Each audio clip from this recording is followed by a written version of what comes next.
გამომშვიდობის საპირდაპირ ეთერშია მედია კავშირი ობიექტივი. მე ვარ ჟურნალისტი ნინო რატიშვილი და თქვენ უსმენთ და უყურებთ გადაცემას ღამის სტუდია. დღეს მე მეცნიერები მყავს სტუმრად ბატონები ივანე ჩოლოყაშვილი, თადარიგის ვიცე-პოლკოვნიკი, ყოფილი სამხედრო და ბატონი ვაჟა უთარაშვილი, რომელსაც ყველა კარგად იცნოთ. ბატონო ვაჟა, მე და თქვენ დღეს მასპინძლები უნდა ვუმასპინძლოთ ბატონ ივანეს. ბატონო ივანე, სწორედ დღეისწორს იყო თქვენი მოხსენება მეცნიერებათა აკადემიაში თუ არ ვცდები და ბატონმა ვაჟამ მაშინ გააჟღერა და საშინელი მონაცემები მომსწრე გავხდით, ამის ავტორი თქვენ ბრძანდებით, რა ხდება საქართველოში რეალურად, ჩვენს რეგიონებში, ჩვენს რაიონებში, სასაზღვრო ზოლში. ეს ყველაფერი იცით, თითქოს მიჩუმათებულია, თითქოს ამას მნიშვნელობა არ აქვს და არადა ხელიდან გვეცლება ერიც და მიწაწყალიც. ამ ვითარებაში ვართ რეალურად. გისმენთ ბატონო? მართალი ბრძანდებით. ივანე. მე ეს კვლევა მაგ გაკეთებული 10 წლის წინ. დიახ. და ეხლა ამ კვლევაში მაშინდელი მონაცემები შეიძლება უფრო გაუარესებულიც კი არის. იმიტომ რომ რაც ვხედავ, არა უფრო დეგრადაციისკენ მიდის. ვითარება ვიდრე გამოსწორებისაკენ. ამ კვლევაში მე გარდა იმისა, რომ საზღვრებზე მაქვს ლაპარაკი, საქართველოს საზღვრებზე თავის მეზობელ ქვეყნებთან, გარდა ამისა მაქვს დემოგრაფიასთან დაკავშირებით მოყვანილი მონაცემები და რაც შეეხება აი დემოგრაფიასთან მონაცემებს მოსახლეობის რიცხოვნობის მატება და კლება 2002 წლის აღწერასთან შედარებით 2014 წლის აღწერის შემდეგ. რეგიონალურ ჭრიში ერთადერთი თბილისში არის მატება. დანარჩენი ყველა რეგიონში არის კლება. ყველა რეგიონში. ეს აი კონკრეტულად მაგალითად რომ გავანალიზო. ყველაზე მეტი არის რაჭალეჩხუმსა და ქვემო სვანეთში -30.4%. სამეგრელო ზემო სვანეთი -29%, ცხეთამთიანეთი -25%, იმერეთი -23% და ასე შემდეგ. აჭარაშიც კლება იყო მაშინ. აჭარაში არის კლება 14.6%. ერთადერთი არა აჭარაში არის 10.6%, ეს ქვემო ქართლში არის 14.6%. ხო და ეხლა რაღა ეს მოხსენება უნდა გამეკეთებია, ამის პრეზენტაცია უნდა გამეკეთებია. გამოვითხოვე კიდევ სტატსამმართველოდან დღევანდელი ვითარება როგორია, რამდენი არის დაცარიელებული სოფელი. 500 სოფლამდეა დღეისათვის დაცარიელებული საქართველოში. კონკრეტულად რამდენია? კონკრეტულად არის 482 სოფელი დაცარიელებული. 484 და ეს აი რომელ რეგიონებში უფრო მეტად? ნუ თითქმის ყველგან აღარ ვლაპარაკობ ეხლა სადაც ჩვენი ეთნოსით არ არის დასახლებული ეს ახალქალაქის და იმის მარნეულის ხარეს არ ვლაპარაკობ, იმიტომ რომ იქ პირიქით თვითონ სასომხეთი და აზერბაიჯანელი უწყობს ხელს თავის მოსახლეობას, რომ აქეთ გადმოვიდნენ. ანუ აქ არის ლაპარაკი ქართულ ეთნოსზე, ნინო. კი, რა თქმა უნდა, უდიდესი საქმე გააკეთა ბატონმა ივანემ, იმიტომ რომ აქ არის ქართულ ეთნოსზე გამოკვეთილად ლაპარაკი აი ამ 12 წლის განმავლობაში 2002 წლიდან 2014 წლის ჩათვლით. აი ამ 12 წლის პერიოდშია გაკეთებული ეს გამოკვლევა და ანალიზი პლუს ამისა და შეფასებები. და გარდა ამისა, თვითონ გაეროს აქვს ჩატარებული კვლევები დემოგრაფიის თვალსაზრისით და მოსახლეობის ფონდის კვლევები 2010 წელს გაეროს მონაცემებით 2050 წლისათვის საქართველოს დემოგრაფიული კატასტროფის წინაშე დგება. და აი ამ პერიოდში 33%-ით იზრდება აზერბაიჯანის მოსახლეობა, 7%-ით იზრდება სომხეთის მოსახლეობა, ხოლო საქართველოს მოსახლეობა 28%-ით მცირდება და ეს 28% არის 1,170,000 კაცი. წარმოგიდგენია. აი ესეთი დემოგრაფიის არის მონაცემები და მთლიანად საქართველოს მოქალაქეები, აი რამდენი არიან? 3,700,000. ყველა ეთნოსის ჩათვლით. ხო, ეს საქართველოს მოქალაქეთ რაც ითვლება. დიახ. და აქედან წარმოიდგინეთ ეხლა თქვენ აი არასიმეტრიულად რო ვითარდება ქვეყანაში ვითარება მარტო თბილისში 3,700,000-მდე მოსახლე არის საქართველოში და თბილისში რამდენი? თბილისში 2 მილიონამდე არის უკვე. და ეს არის საშინელება. ესეთი რაღაც ადმინისტრირების წესიც უნდა იყოს, რომ არ მიეცეს საშუალება ყველას თბილისში დასახლებას. მე ისვის ამაზე ბატონი ზვიად გამსახურდიაც საუბრობდა და ერთხელ მახსოვს, რა თქვა, თავკომბალად გადაიქცა მთელი თბილისი, იმიტომ რომ როგორ შეიძლება 3 მილიონი ადამიანი თბილისში ცხოვრობდეს, ეს იყო 88-99 წელი, მე მახსოვს მისი გამოსვლა. და მარტო ერთი ქალაქი ხომ არა, მარტო თბილისი ხო. ეხლა რა მდგომარეობაა, წარმოიდგინეთ, ჯერ მაშინაც იყო ეს ცოტა ისეთი მტკივნეული ვითარება და ეხლა საერთოდ კატასტროფა. აი USAID-ის მონაცემები მაქვს კიდე მე მაშინდელი აი 2010 წლისა 232 ქვეყანას შორის საქართველოს მოსახლეობის რიცხოვნობის შემცირების ტემპით მე-16 ადგილზეა 232 ქვეყანაში და შობადობით 174 ადგილზე. კავკასიაში ირღვევა დემოგრაფიული ბალანსი. 1926 წელს თუ კავკასიაში ყოველი მესამე მცხოვრობდა საქართველოში, 2010 წელს კავკასიაში ყოველი მე-6 ცხოვრობს საქართველოში. ხედავთ, აი განახევრებული არის. აი ესეთი ის არის. და ამაზე არავინ არ ზრუნავს, არავინ არ საუბრობს და ეხლა ეს კვლევა კი ეხლა საზღვრებზე აღარ ვილაპარაკებ და საზღვრის დარღვევებზე ეს უკვე არის სასაზღვრო პოლიცია და მათი ფუნქცია და არის დელიმიტაცია დემარკაციის კომისია საგარეო საქმეთა მაგრამ რას ვიღებ საზღვარი გვაქვს საინტერესოა კი გვაქვს მაგრამ აი ეხლა რომ მივყვეთ არა მაგალითად ძველი მონაცემებია რა მარტო თურქეთთან არის საზღვარი დელიმიტირებული დემარკირებული იმიტომ რომ ესეც საბჭოთა კავშირის დროს არის გაკეთებული საბჭოთა კავშირსა და თურქეთს შორის 1921 წელს არის გაკეთებული ხოლო აი აზერბაიჯანში თუ მივყვებით ეს ქვეყნების სომხეთთან 2007 წლიდან დღემდე რომელიმე მონაკვეთის შეთანხმება ვერ ხერხდება, რადგან მხარეებს გააჩინათ განსხვავებული პოზიციები. კერძოდ, ქართული მხარე ეფუძნება 1958-63 წლებში შეთანხმებულ ყოფილ ადმინისტრაციული საზღვრის ხაზს, რომელიც დამტკიცებულია 1938 წელს. სომხური მხარე ეფუძნება ამიერკავკასიის ცაკის 1929 წლის დადგენილებას და მიიჩნევს, რომ ამის შემდგომ პერიოდში სომხეთმა საქართველოს სასარგებლოდ დაკარგა 700 ჰექტარი ტერიტორია და მოითხოვს მთლიანი ან ნახევარი ფართობის კომპენსაციას. აი იქით პრეტენზიებით არიან კიდევ. აზერბაიჯანთან ასევე დარჩენილია 12 მონაკვეთი შესათანხმებელი 156 კილომეტრი, რომლის მიმართაც მხარეებს გააჩნიათ განსხვავებული მიდგომები. აღნიშნული 12 მონაკვეთიდან აზე პოზიციათა სხვაობა გამომდინარეობს შემდეგიდან. ქართული მხარე საზღვრის დელიმიტაციის საფუძვლად მიიჩნევს 38 წელს ორმხრივად დამტკიცებულ ადმინისტრაციულ საზღვრის ხაზს.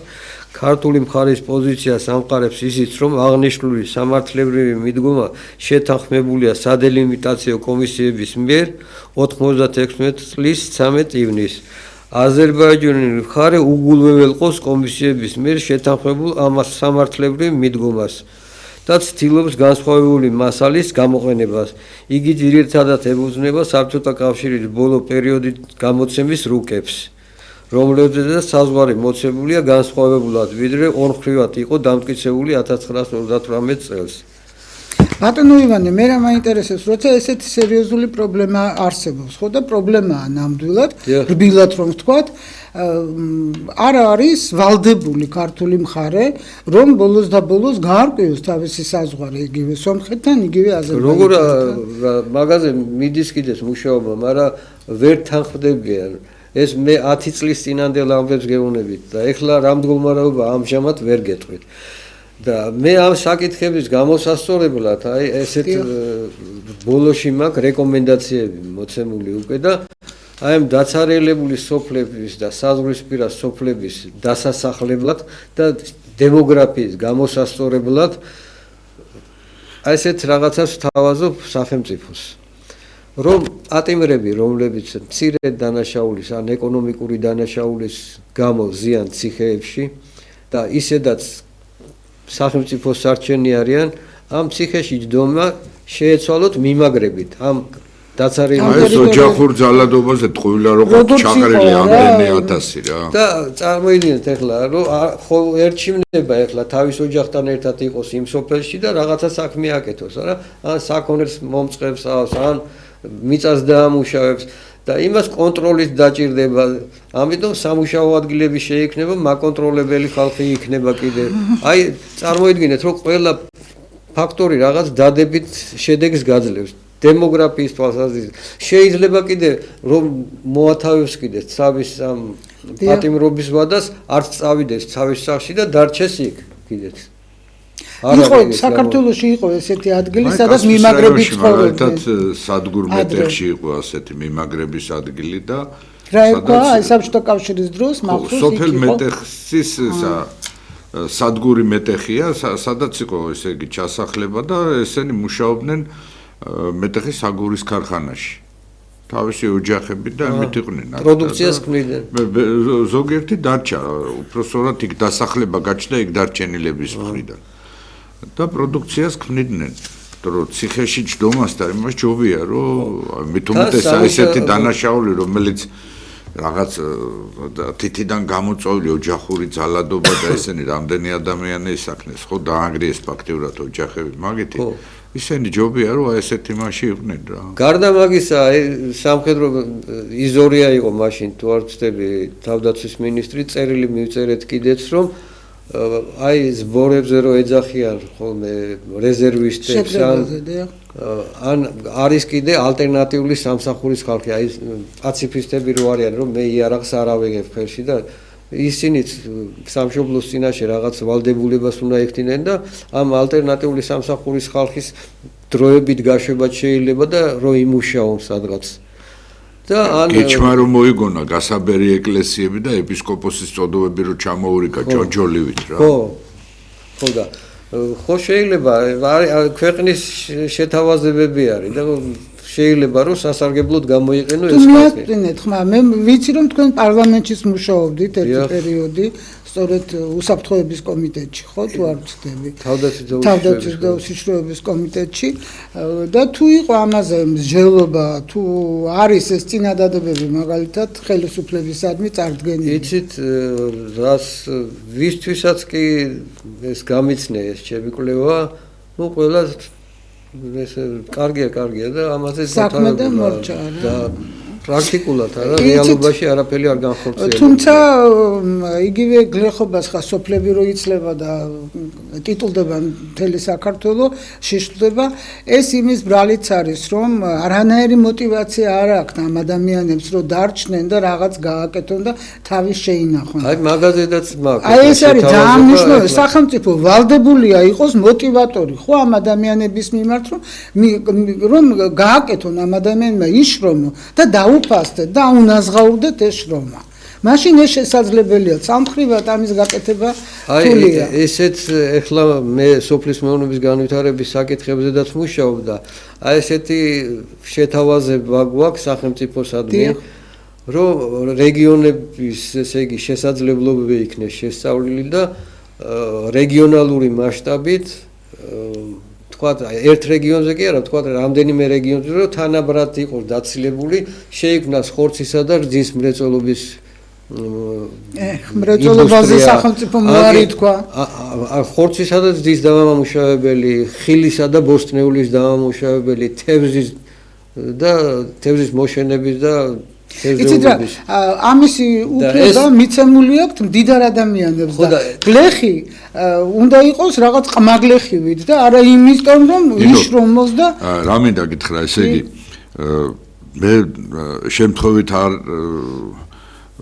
მომეწონა ბატონი ივანეს გამოსვლა მეცნიერებათა აკადემიაში იმიტომ რომ ბატონმა ივანემ არა მარტო ის პრობლემატიკა ჩამოთვალა, რომელიც სასაზღვრო რაიონებს თუ ჩვენ რეგიონების დაცლას შეეხებოდა, დემოგრაფიულ სოფლების გაღატაკებას და დაცარიელებას სოფლების, არამედ მან წარმოადგინა გეგმა რეგიონების სოფლების განვითარების ამ პრობლემატიკის გადაწყვეტის სახელმწიფოებრივი მიდგომა დავინახე. აი ხლაც უცბად გააჟღერა, ხედავთ რომ სწორი კომენტარი მიეცი რომ ჩვენთან სახელმწიფო პოლიტიკა არ აძლევს ამის სოფლებას. მდიდარმა უნდა გააკეთოს იქ რძის გადამუშავებელი თუ ხორცის აკიდე არ გააკეთებს, იმიტომ რომ თვითონ არის უცხოეთიდან რძის შემომტანი, ბრაზილიური თუ რაღაცა ინდური ხორცის შემომტანი და ასე შემდეგ, მაგრამ ბატონი ივანეს აი ამ პროექტში მე დავინახე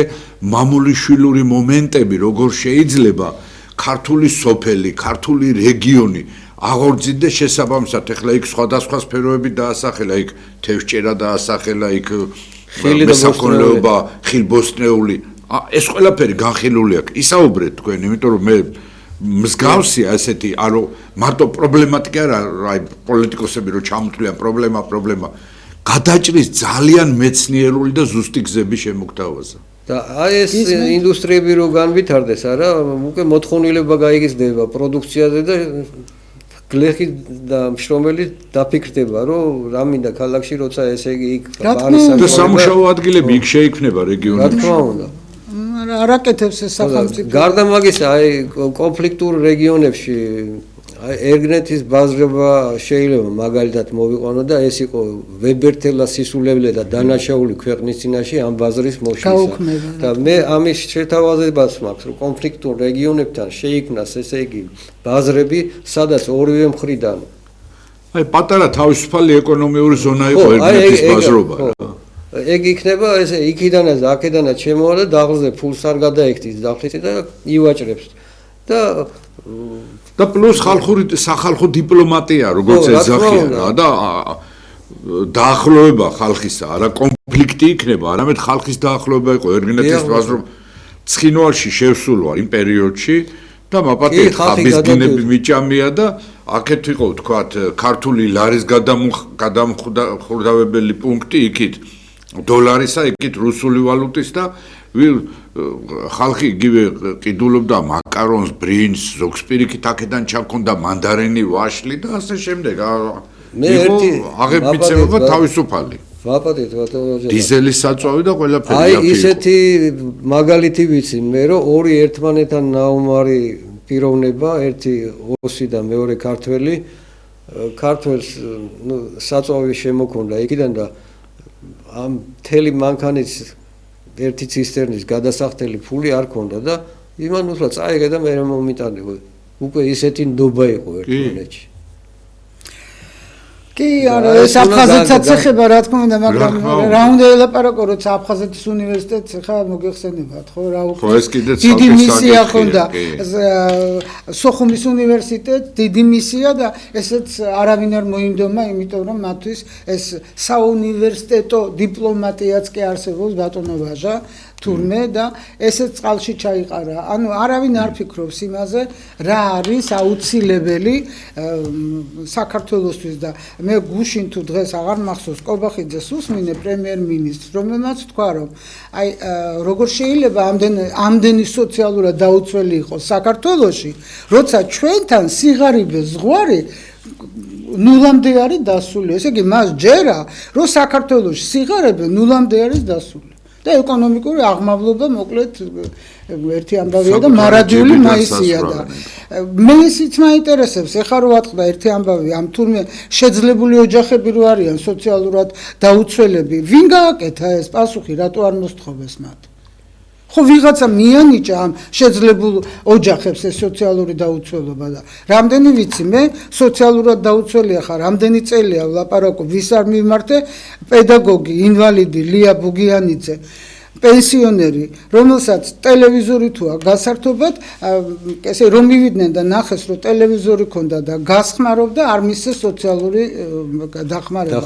რა უნდა ელაპარაკო, ვინ არ შევაწუხე იმ გლდანის რაიონში, გამგეობაში, მაგრამ არა. მე არც ვიცნობ ამ ქალბატონს, აი ვიცნობ ესე ჩვენი მაყურებელი და მსმენელია და ტელეფონით.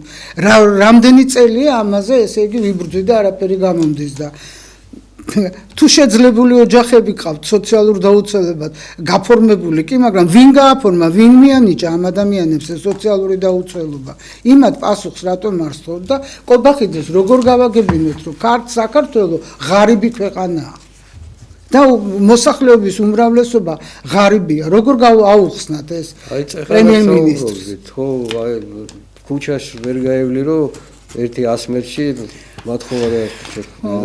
მოწყალებას არ ეთხოვდა და მოხუცების სულ და არ ვიცი, აი ეს თითოეული რაიონის ესეთი დაცარიელება მართლაც საგანგაშოა და ამაზე არავინ არ ფიქრობს. ყველაზე მეტად რომელი რაიონია დაზარალებული, ახლა მე რაც შევხედე თქვენ სტატისტიკას, უფრო მომეჩვენა რომ არა, უფრო მომეჩვენა რომ ცხეთამთიანეთია ყველაზე მეტად, აი დუშეთის რაიონი თიანეთის დაცლილი სოფლების მხრივ ამბობ. დაცლილი სოფლების მხრივ, აგერ ესე იგი ეს 10 წლის წინანდელ 2014 წლის აღწერის შედეგებს თუ ავიღებ, ყველაზე დაცლილია რაჭა-ლეჩხუმი და ქვემო სვანეთი, შემდეგ არის სამეგრელო და ზემო სვანეთი. ნუ ეხლა ზემო სვანეთი აღარ ამგონია რომ ისე იყოს, იმიტომ რომ იქით რაღაც ისეთი ღონისძიებები ტარდება უკვე და რაღაცები გაკეთდა, რომ პირიქით ხალხი აი ტურისტები ჩამოსულები ძალიან მოთხოვნადი არის იქით წასვლა. იმერეთშიც სამცხე-ჯავახეთი. აი ხევსურეთში, თათუშეთში ცხოვრობს ხალხი? არა, აი მთის სოფლებია. ხო და მაგითქვი ესე ცხეთამთიანეთია ყველაზე სავალალო მდგომარეობაში, მე რაც ვნახე რაიონების მიხედვით ყველაზე საგანგაშო მდგომარეობა დუშეთის რაიონი, მერე თიანეთის რაიონი. ანუ დაცლილი სოფლები ყველაზე მეტად, თქვათ აი მე კასპიდან მაინტერესა და კასპში არის სადღაც 4-5 ნასოფლარი, აი ამ წლებში. მაგრამ აი დუშეთში, თქვათ თიანეთში და იქ უფრო ვრცელია იგივე. აი ახლა მე ის აღარ წამომიგია ის 488 სოფლის იქ არის ყველა სოფელი ჩამოთვლილი, რომელიც არის დაცარიელებული. აბსოლუტურად ყველა სოფელი. როცა სიკვდილი გაცილებით მეტია ვიდრე შობადობა, როცა დემოგრაფიული ვითარება გვაქვს ესე. აი რეალურად ამ მონაცემებით ახლა ჩვენ ვამბობთ ხო რაღაც რამდენი შეიძლება ვიყოთ ქართველები საქართველოში? არ ვიცი, ახლა წავიკითხე, სწორედ ყობახიძის გამოსვლა იყო, რომ 3,700,000 არისო მაცხოვრებელი, საქართველოს მაცხოვრებელი და პროცენტები არის მოყვანილი რა, მათ შორის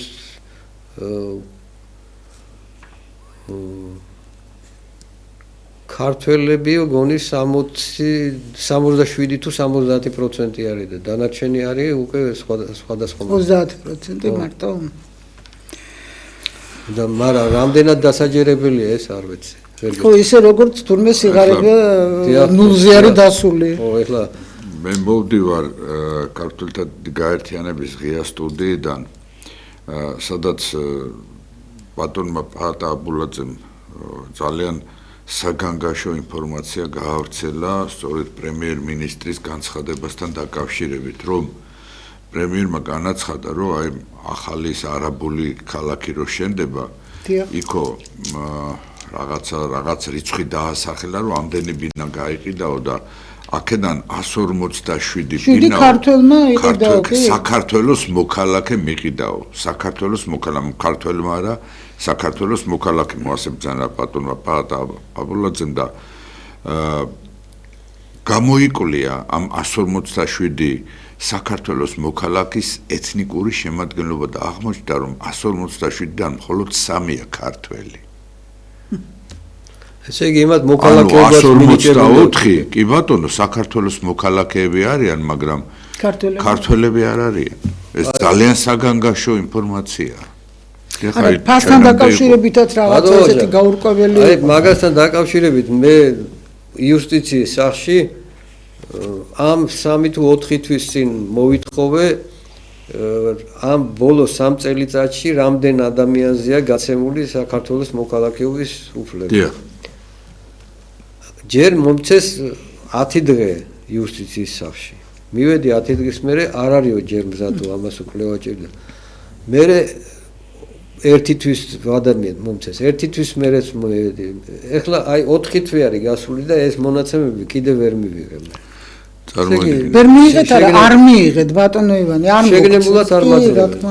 შეგნებულად. ესე იგი იუსტიციის სამინისტრო მალავს თუ რამდენ არაქართველს მისცა საქართველოს მოქალაქეობა და მე ვიცი რომ ძალიან ბევრი ქართველი რომელიც რუსეთში ცხოვრობს და მერაბ რატიშვილი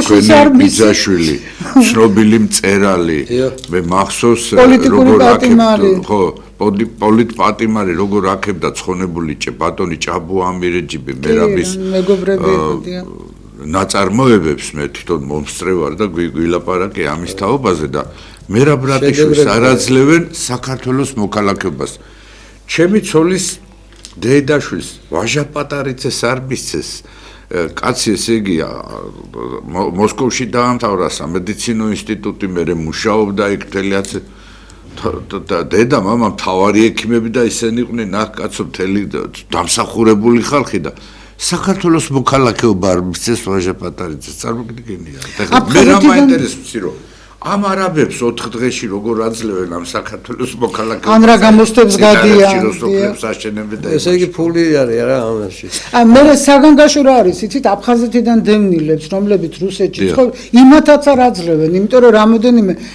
დამიკავშირდა სხვათა შორის და მე გავაჟღერე ესე იგი აფხაზეთიდან დევნილ ტოლვილებს ხო არ აძლევენ საქართველოს მოქალაქეობას აი რა მიდგომა ეს მე არ ირანიდან ჩამოსული ქართველები იმათ შეიძლება ხო ფერეიდნიდან ჩამოსული ქართველების ქართულად საუბრობენ შენარჩუნებულია ეს შენარჩუნებულია ყველაფერი და იმათ არ აძლევ მოქალაქეობას და ამ დროს აძლევ ვიღაცა სამაგიეროდ როდის იყო 16 ფებრუარს ხო ეს რა ქვია რო იზეიმეს გენოციდი რომ მოგვიწყო შახაბაზმა და უფრო გადაასახლა მე მეორე ნაწილში მესაუბრა მაგრამ რადგანაც წამოწიეთ ეს თემა მინდა ვთქვა მე წამოღებული მაგანო ახლა აღარ წავიკითხავ მინდა ირანის საელჩოს გასაგონად თქვა რომ მათ ძალიან კარგად იციან ცნობილი ირანელი ისტორიკოსი შაჰაბასის კარის მეისტორია ისკანდერ მუნში რომელიც პირდაპირ აღწერს 1614-1620 წლების შემოსევას აი 1616 წელს რო ამბობს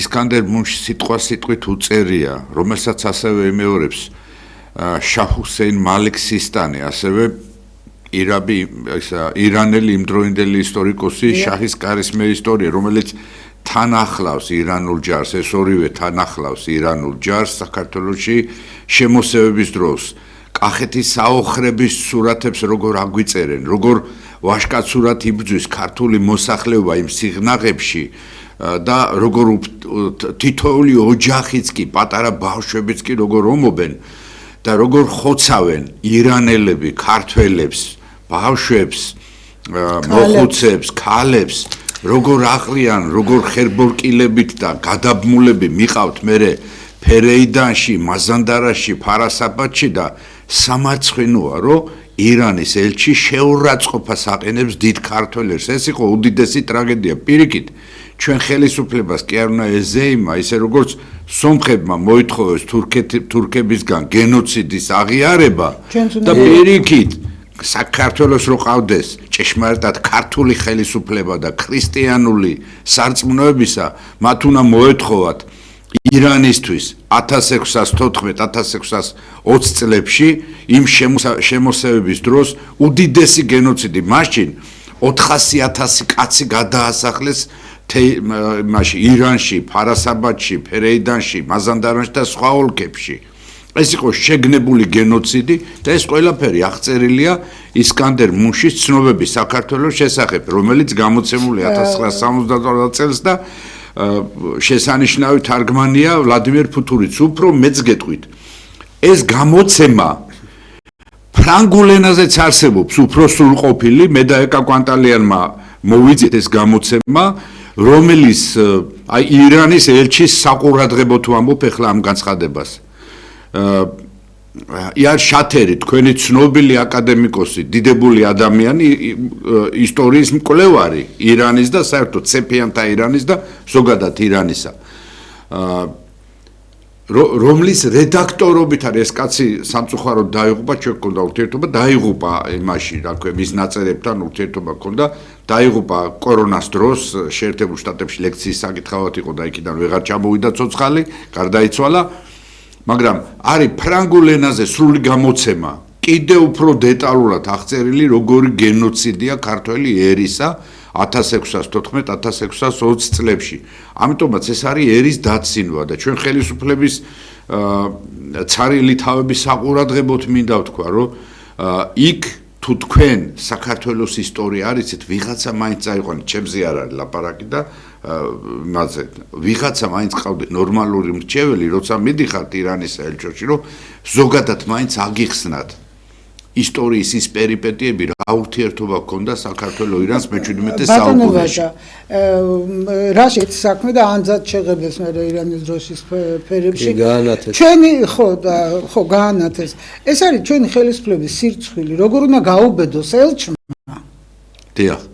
მე მაგალითად ელზე მეტად ხელისუფლებაზე უფრო არა, რა თქმა უნდა, პრეტენზია მაქვს, იმიტომ რომ შენ ქვეყანაში ეს როგორ უნდა გააკადრონ, რომ ამდენი სისხლი, ამდენი უბედურება და მე ეს ყველამ ვიცით ხო საქართველოში. ხელისუფლების წარმომადგენლებმა ძალიან კარგად იციან, მაგრამ რა საჭიროა ესეთი მე არ მესმის ჩვენს ხარჯზე, ჩვენი ეროვნული მეხსიერების და თამოყვარეობის და სიამაყის ხარჯზე რა საჭიროა? საქართველოს ისტორიის დამახინჯება, როდესაც ერის გენოციდი შენ ქართველთა პირველ ჩასვლად გამოაცხადო ირანში პირველ ჩასვლად, ხო? და ამის 410 წლის ეს არის სამარცხვინო, ეს არის იმ ვაშკაცი ქართველების სულების შეურაცხყოფა, რომლებიც ამ ბრძოლებში დაიღუპნენ მტარვალი შაჰ-აბასის ყიზილბაშური არმიის წინააღმდეგ და ასევე იმ ადამიანების შეურაცხყოფა, რომლებიც ნახევარი გზაში გაწყდა და რომელთა ჩასახლებაც იქ შაჰ-აბასმა დაგეგმა შეგნებულად, მე მაპატიეთ ხლა ამ დროს რო გართმევთ, მე ვფიქრობდი რომ მეორე ნაწილში მესაუბრა ამაზე, მაგრამ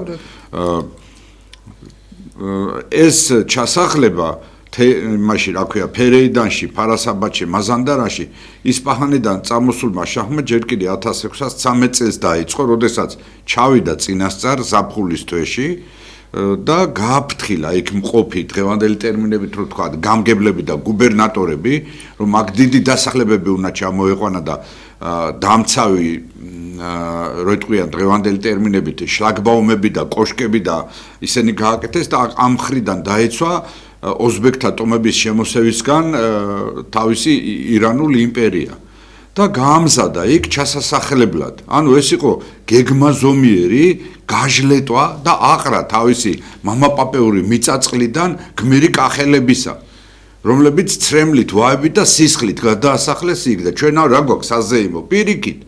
კიდევ ერთხელ ვიმეორებ, ეს იყო გენოციდი ქართველი ერისა შაჰ-აბასის ყიზილბაშური იმპერიის მიერ. ამისი დამტკიცებას თუ დაგჭირდებოდა ნამდვილად არ მეგონა. ნუ ეხლა მან როგორც გიორგი საგაძის ფენომენის სამტომეულის ავტორი კი არ განსვიფრდი, 4 ღამე არ მეძინა, კაცო, ეს რა, როგორ შეიძლება?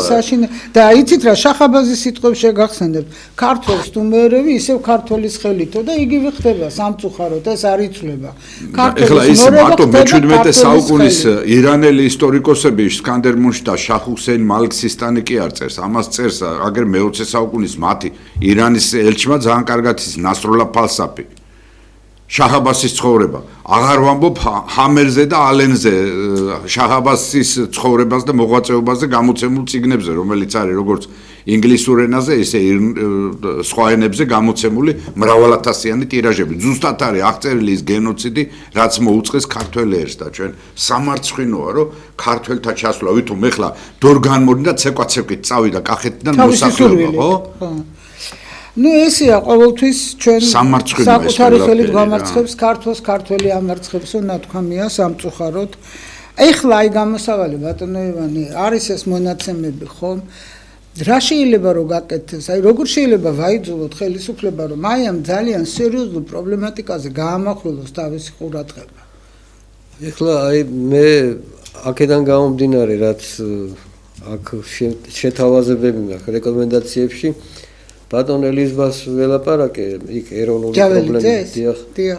მოვიკითხოთ აქედან ბატონ ელიზბარ ჯაველით. ბატონმა ელიზბარმა მითხრა, რომ კომისია შეადგენს წინადადების ამ კვლევიდან გამომდინარე იმ შეთავაზებებს და გაუგზავნოს ეს ფუნქციონალურადაც ევალება რეკომენდაციების უფლება აქვს კანონმდებლობით და გადაუგზავნიან და მე ძალიან კმაყოფილი ვარ ამით მეტი ავტორიტეტი რაღა უნდა აკადემიის სისტემა უგზავნის მთავრობას რეკომენდაციებს და მე მგონი უნდა მიიღონ ხედველობაში და გაკეთდეს. თქვენ ფიქრობთ რომ მიიღებს ხედველობაში? სამწუხაროდ მე რაღაც ეჭვმეყარება. ჩვენ ქართულ მიწაწყლის გაყიდვასთან დაკავშირებით ორი მოხსენება გქონდა მეცნიერებათა აკადემიაში, ჩვენთანაც შეიქმნა ასეთი კომისია, როგორც ჩვენი ასევე სასულიერო პირების და აკადემიკოსების და სამოქალაქო აქტივისტების მონაწილეობით შეიქმნა წერილი, გაიგზავნა მთავრობაში პრემიერთან, მაგრამ სწორედ იმის მერე დაიწყო ახალი არაბული კომპანიების შემოყვანა და ეს ორი დიდი არაბული ქალაქმშენებლობის რიგჰილსის და ფონიჩალის ქვემოთ და ეხლა კიდე რაღაც ახალი სოფელი შენდება, ახალი ქალაქი ისე რომ შენდება. მე მაგ კომისიების და იმის რომ მთავრობა რაღაცა დადებით შეგს გამოიღებს, მე მაგის იმედი არ მაქვს. თუმცა ბუნებრივია რომ უნდა შეიქმნას კომისია, ერთხელ ვიმეორებ და გაიგზავნოს წერილი ეს ფუნქციონალურადაც ეკუთვნის მეცნიერებათა აკადემიას და მე ვფიქრობ მეცნიერებათა აკადემია უფრო აქტიურად უნდა იყოს ჩართული ისევე როგორც საქართველოს საპატრიარქო ქვეყნის ეროვნულ საქმეში და რაღაც გატრონული იმისი, რა ქვია, იმის როლს არ უნდა ასრულებდეს, იმიტომ რომ რაღაცა საბიუჯეტო ორგანიზაცია და ხელფეხს არ უნდა უკოცნიდეს ხელისუფლებას. არამედ ბატონი ივანე ჩოლოყაშვილის ეს კვლევა და ვრცელი კვლევა ეს ახლა ძალიან მოკლედ ვსაუბრობ ჩვენ ეს არის ძალიან ვრცელი კვლევა, ძალიან ფუნდამენტალური კვლევა და აი აქედან გამომდინარე პირიქით მე ვფიქრობდი რომ არა მარტო რეკომენდაცია მეცნიერებათა აკადემიიდან, არამედ სამთავრობოს ხდომა უნდა მიეძღვნას იმ პრობლემატიკას და ასევე იმ პრობლემების გადაჭრის გზებს, რომელიც ბატონმა ივანემ შესთავაზა საზოგადოებას და ფაქტიურად ხელისუფლებასაც. კი, უნდა კარგია, მაგრამ როგორ ვაიძულოთ რომ ეს ალბათ ხალხზეც არის ეხა ქართული ხალხიც ცოდავს, არ შეიძლება ყველაფერი ხელისუფლებას დააბრალო, ჩვენი ინერტულობის ბრალიც არის ალბათ და იმ ზღაპრების მოყოლა ვაიმე მიიწყებოდა და ესენი რო არა მაშინ ნაციონალები დაბრუნდებიან. მე უკვე დავიღალეთ ხო, უკვე რამდენი წელია ამაზე მიდის საუბარი. ხო და აქედან გამომდინარე ალბათ ქართული ხალხის ბრალიც აი ხო აჩვენა ქართველ ხალხმა აი ამ გპის-თან დაკავშირებით, პოლიტექნიკურთან დაკავშირებით პროტესტი. ხო? და უკან დაახევინა. სხვათა შორის ამაშიც დიდი ქულები ჩაეწერა ერაკლი კობახიძემ, რა ჭკვიანია ნახე როგორ და კი მაგრამ ეს აზრი რომ მოვიდა თავში ივანიშვილს და კობახიძეს მაშინ ჭკვიანები არ იყვნენ? თუ ყველაფერს კობახიძეს ხო ვერ დავაბრალებთ ახლა. ბატონო ვაჟა, თუ ვერ ვბძანეთ ახლა რაღაც კომისია გვაქვს კოჩეში. იქიდანაც გავაკეთოთ. რამდენი მეტი იქნება მოთხოვნა და იგივეს რომ მოითხოვს. მასა ხალხი. დიახ. ალბათ ეს კომისიაც იყო დროებითი კომისია, როგორც ახლა ამ საკითხზე შეიძლება კი ბატონო დიდი სიამოვნებით ჩავერთვები მე, მაგრამ რამდენად კმედითი იქნება, თორე აქ მოყვანილი კვლევა და აქ მოყვანილი სტატისტიკა ძალიან საგანგაშოა, ეს ეკრნობა როგორც ჩვენ ადგილობრივ სტატისტიკას ბატონ ივანეს ეს კვლევა, ასევე გაეროს მონაცემებს და საერთაშორისო მონაცემებს. და ეს რაღაცა ამ კაცის ფანტაზიით არ არის ეს შექმნილი, ეს არის რეალურ დოკუმენტებზე დაყრდნობილი და რეალურ სტატისტიკაზე და მე ვფიქრობ სასწრაფოდ არის შესაქმნელი ეს კომისია. შესაქმნელი კი არის, მაგრამ აი იგივე დავით გარეჯთან დაკავშირებით ჩვენ არ გვით ხელისუფლების პოზიცია, ხო? დავით გარეჯთან დაკავშირებით ქონდა კიდე დეტალური მოხსენება მთელი ნახევარსაათიანი. თქვენ ბატონო ივანე, ხო? კი. აი დავით გარეჯიც ახლა ისე საუბრობთ, კი, მაგრამ ამ დავით გარეჯზე ან რაღაცა უარყოფა გაეკეთებინა დაუშვათ პრემიერს, ან რაღაც არავითარი რეაგირება არ არის. აი ეს ასავალ დასავალში რომ გამოვდის ის კაცი ჯორბენაძე ხო? ლაზარე. ის ამბობს რომ მე ნახე დოკუმენტში სადაც ხელი ქონდა მოწერილი და თუ არ არის ეს მართალი, მაშინ გამოვიდე და აღიარო რომ არა, ხო, მოსწონი პასუხი, ხო, რა თქმა უნდა. მაგრამ აი არ ვიცი, აი გადაფარვისთვის, თითოეული პრობლემის გადაფარვისთვის, ხო, ხელისუფლება ყოველთვის გამოძებნის ხოლმე რაღაცას, რითაც ცდილობს მერე ჩაიწეროს ქულები, იგივე მაგალითად ფასებთან დაკავშირებით. მე რა მაინტერესებს იცით ბატონო ვაჟა და ბატონო ივანე, ესენი ქალაქში არ დადიან? ერთი შეიარონ ორნაბიჯში, ნიკორაში, კარფურზე და გუდულზე ხო აღარაფერს ვლაპარაკობ და ნახონ რა ფასებია, როგორ არის, რა იცით წამლები აფთიაქებში გაიარონ ერთი რა ღირს, თითო აი ყოველდღიური მოხმარების წამალი რა ღირს და როგორ გველაპარაკები, აი პრობლემებით სავსეა ეს ქვეყანა, პრობლემა. აი მე ერთ მაგალითს მოგიყვანთ კიდე. აი ახლა კომისია რომ მუშაობდა წულუკიანის. დიახ. მე მივედი და ოფიციალურად მინდოდა რაღაც მონაცემები მიმეცა და დამაწერია ეს განცხადება და ის განცხადება დავტოვე რომ მაქვს ესე იგი ის მონაცემები რაღაც ინფორმაცია მინდა მოგაწოდოთ რაც თქვენთვის ესე იგი სასარგებლო იქნება და არავით აი როგორც თქვენ არ შემოქმიანებიან ისე მე არ შემოქმიანებიან არა და რა შეიყო საქმე მე თავდაცვის სამინისტროში ვიყავი 2000 წელს და მახსოვს გენშტაბის უფროსი ჯორი ფირცხალაიშვილი პარლამენტში გარბოდა ბიუჯეტი უნდა დაამტკიცონო თავდაცვისო 2000 წელს და 57 მილიონია და ნეტაი არაფერი არ მოაკლდო. ახლა მეორე ციფრს გეტყვით. 2008 წელს როცა ომი იყო მაგ დროს თავდაცვის ბიუჯეტი იყო 1,5 მილიარდამდე. აი შეადარეთ ახლა 57 მილიონი და 1,5 მილიარდი. 8 წლის მერე 8 წლის და ეს შეგნებულად იყო მაგ დროს ესე იგი ეს ამხელა ბიუჯეტი და მაშინ იყო ის ეზერაშვილი იყო თავდაცვის მინისტრი და მაშინ მილიონერი გახდა არა და მე ახლა ამ უბანში ცხოვრობდნენ ეგენიც და მეც ამ უბანში ვიყავი და სიგარეტის ფული რო არ ქონდა სიგარეტს თხოვლობდაო და აი ეს ინფორმაცია მინდოდა და არ შემხმიანებიან საერთოდ. სამწუხარო რეალობა უკაცრავად ჩვენი პირველი ნაწილის დრო უკვე ამოიწურა. დიდი მადლობა ბატონო ივანე, ჩვენი ეთერი ყოველთვის ზათ არის რომ ეს პრობლემატიკა რომელიც გექნებათ გააჟღეროთ ჩვენთან და თუ რამე სიახლე იქნება სიამოვნებით და ეს კი არა ვფიქრობ რომ ალბათ ჩვენც უნდა ვიაქტიუროთ ხალხმა რომ საზოგადოება აუცილებელია. დიდი მადლობა. მე დროებით გემშვიდობებით, არა უკაცრავად არ გემშვიდობებით რეკლამის შემდეგ დაგიბრუნდებით ეთერში დროებით.